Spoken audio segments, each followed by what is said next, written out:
Hello po, magandang buhay sa inyong lahat. So, sa video na ito ay bibili nga pala ako dyan ng pangregalo ko para kay mama. Hindi naman ganun kaganda, kadami, or what. Basta importante, meron lang akong pangregalo para sa kanya. So, kasama ko nga pala dyan ang aking dalawang kaibigan, si Angel at saka si Aleha. So, sabayan nyo na lang kami mamili ng aming pwedeng iregalo sa aming mga ina. Hi guys! So, sa ngayon ay kasama ko silang dalawa, si Angel at saka si Aleha. So, nandito kami ngayon sa dry goods. Namili kami ng pwede namin iregalo sa aming ina dahil Mother's Day bukas. Di ko alam kung anong iregalo ko kay mama kasi siguro ito na lang, shoulder bag. Okay naman siya. Tapos, sa kanilang dalawa, di ko alam kung anong regalo. Ay, okay. Ano regalo ka mama? Foods yung ibibigay ko.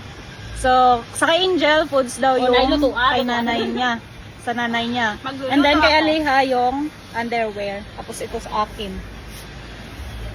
Yung dalawa kong kapatid na babae na ina na rin. So, hahanapan ko na lang bukas. So, ito na lang muna yung regalo natin kay mama. By the way, galing nga pala kami sa OJT. Tapos dumaan lang kami dito sa dry goods para mamili ng pwede iregalo sa kanila. Aleha namin oh. Hindi namin, hindi. Wala. Dulitsyon. Ito. Ah, di ba? Ah. Hindi man ang ating pabalon nyo lang sa ako ng tsura ko ng oil. Ganap kami ng, lagyan namin ng regalo. Binutaw mo lang guys. Ibalik mo guys. So, ito na. Ito na yung lagyan natin ng regalo ni mama.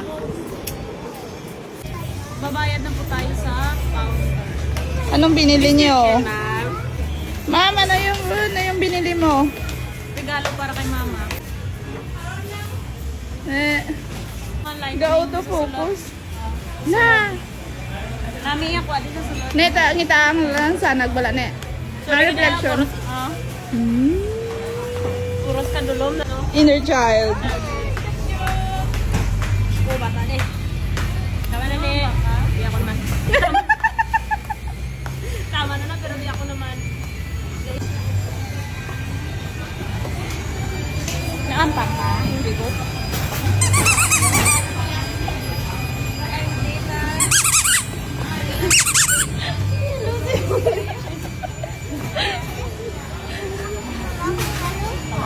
Scammer na sila nga dumamadalaga na. Ako na tiruhan kami ganun. Ako hindi karmaon.